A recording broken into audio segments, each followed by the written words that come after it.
Our next speaker, it was so nice to see, Katherine, your smile on the screen, because I remember the first time that I met you. You had this beautiful smile on your face. I met you in Cuba, and I knew you were good people then because your smile was so beautiful, and your husband as well. So you are good people, and you've done amazing work. And that's why we've invited you here today. Katherine Hall-Trujillo is the founding director of the Birthing Project.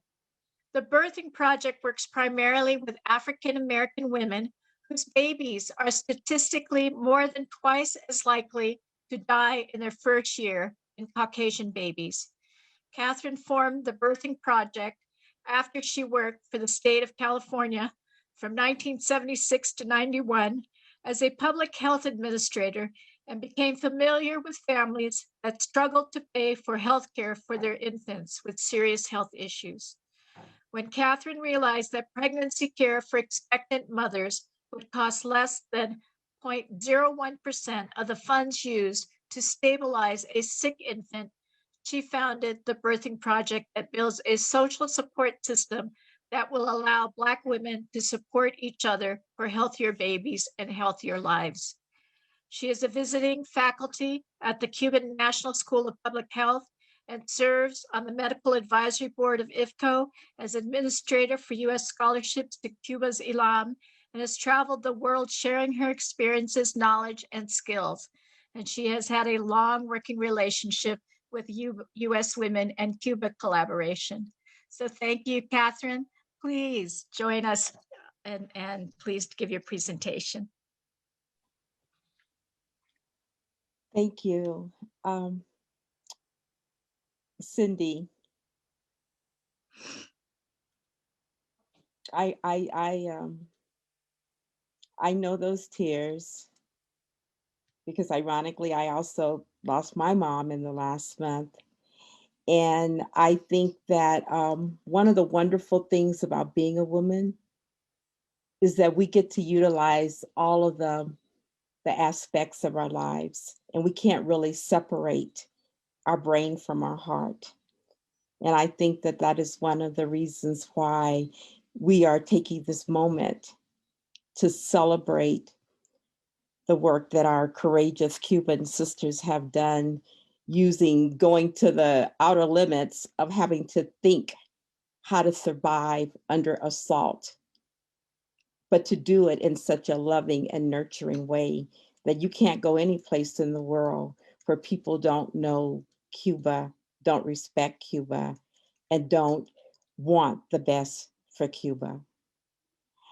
I'd like to begin by just acknowledging the Cuban leadership, our new ambassador, all of those components that make up the whole of Cuba, and all of you that are here today in spirit, however you're here and wherever you are. And for some reason, this is one of the most important moments of my life, because Cuba has given me something that enabled me to continue at a point when I felt that I just could not go on. My first visit to Cuba, actually, I didn't know very much about Cuba, but I came as a part of a grandparents group that was invited by Elion Gonzalez's grandparents and hosted by Bill Spring, so that grandparents in the US could see how children lived in Cuba. And I so much wanted to go, not knowing much about Cuba at all, but my grandmother's heart was so touched by the way that Elion's grandmothers were treated when they came to the US. All I could feel was that I would do the same thing. I would go to hell and back to get my grandchild. And the way that they were disrespected and the way that there those universal feelings of caring for someone and wanting the best for someone was not honored. All I wanted to do was to go and apologize on behalf of grandparents. So I could say that one of those moments that meant so much to me was that I was chosen to be the one to apologize to those grandparents on behalf of US grandparents. I did not know at that moment the impact that Cuba was going to have on my life. I didn't know anything about Cuba, but I know that the week before I got on a plane and headed for Cuba, I had literally been fighting with policemen in a county building as they were grabbing a baby off a mother's breast to be taking that baby into Children's Protective Services. And I just, even though it worked out that within a few days and going through the court process and doing so many things, the baby did end up back with its mother. I just felt like I just can't do this anymore. And so the next week, ironically, I found myself in Cuba, and I found people who were still fighting every day for the basic things that you need in order to survive. I knew nothing about the blockade. I knew nothing about the impact on the blockade. But I knew that these were the bravest people that I had ever met as a group that got up every single day and did what they had to do to take care of the people who lived there. But also, I found out by the time that I left Cuba, I learned two things. One, I learned that Cuba was the best place on the planet for a Black baby to be born in terms of infant mortality.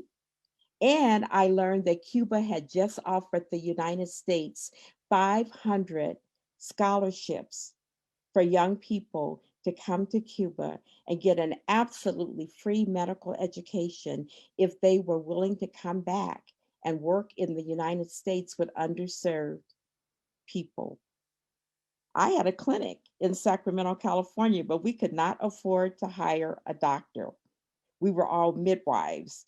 And I had this, and even though medical students love to come to our clinic, and they always said as they were leaving, when I become a doctor, I'm going to come back and I'm going to work with you.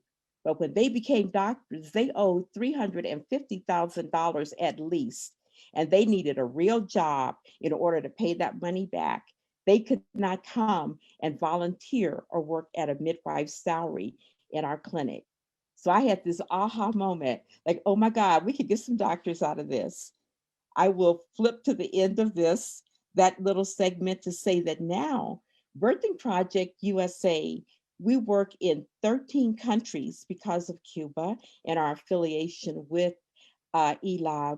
And we have a real medical director, Dr. Sapoma is our medical director because she didn't owe $350,000 when she graduated from Milan.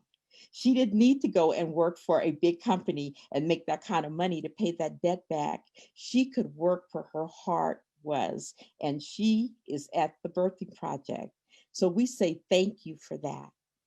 I also realized after a while that having doctors come back to the United States that had been so well trained in Cuba to a system that did not accommodate the training, we had to move further into really learning how we could recreate a system that was built on the model that Cuba is demonstrating to the world.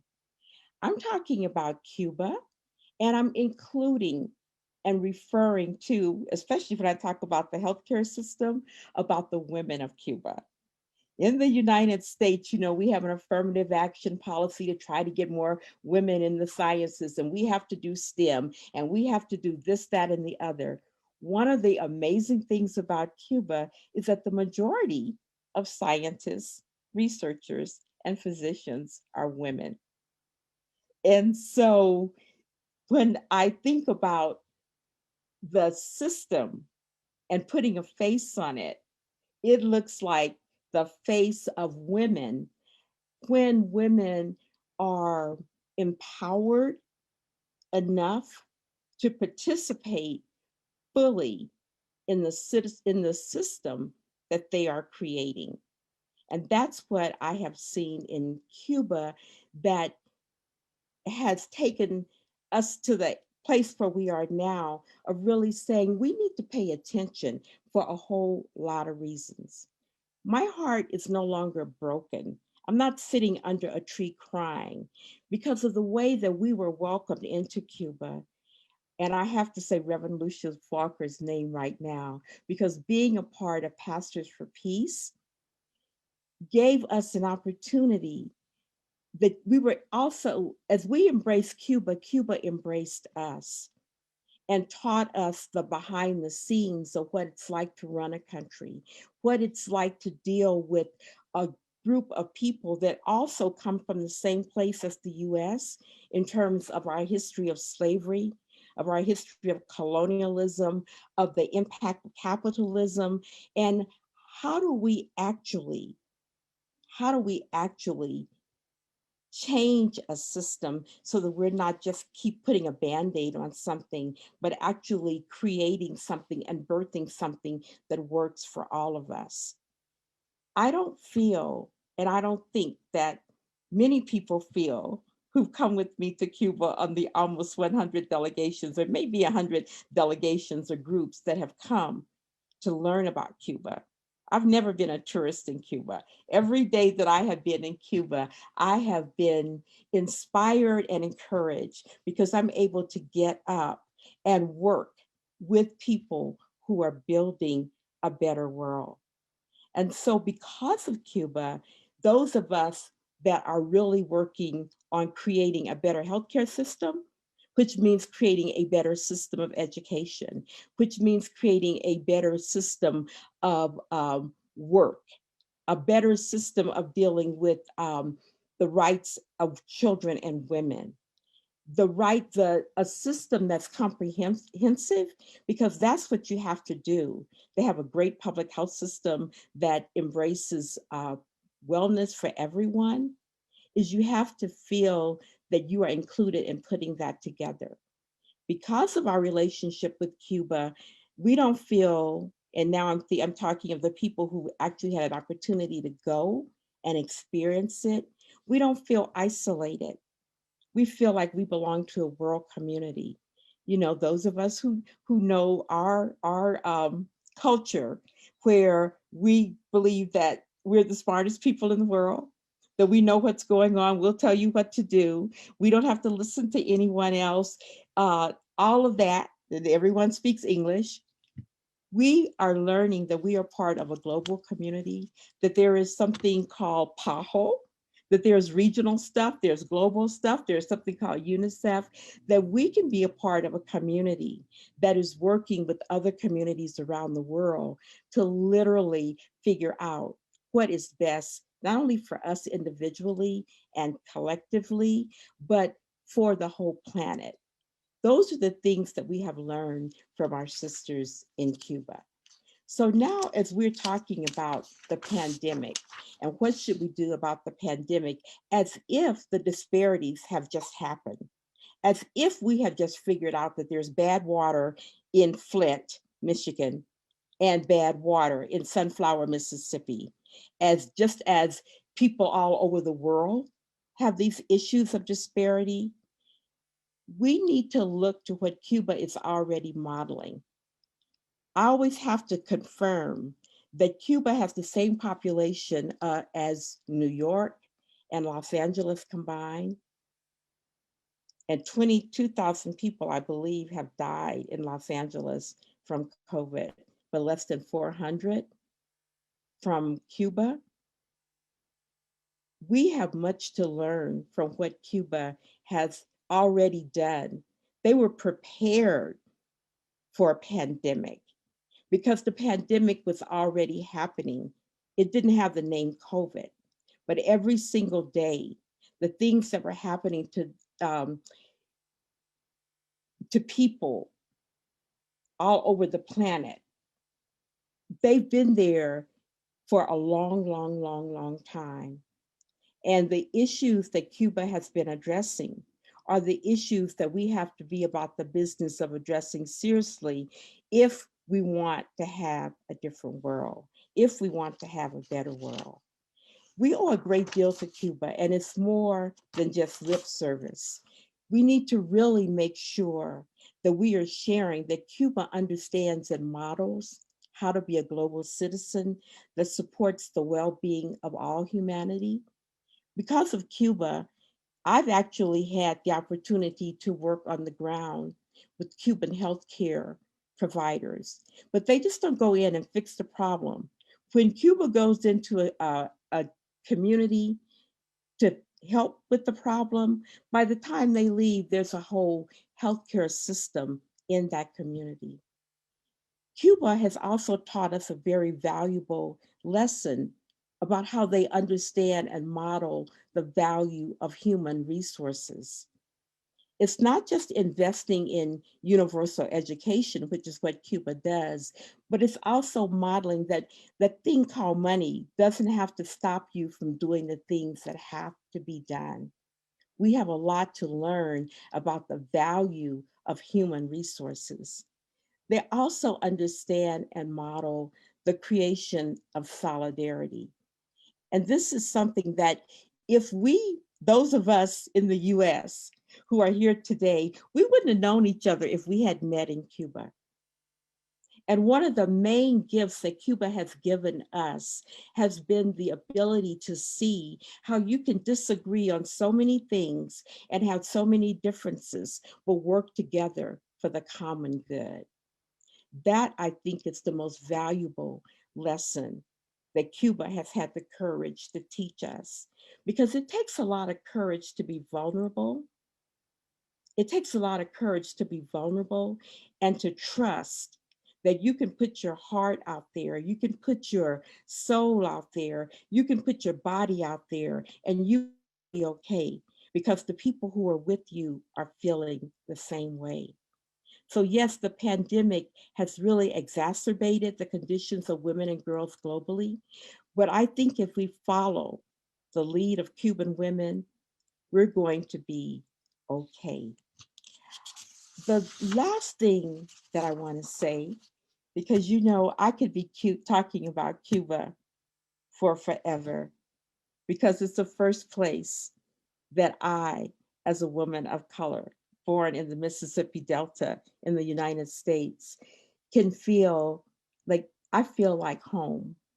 And it's not because I was born there, but because it represents the center to me of the best that we as humans can strive for.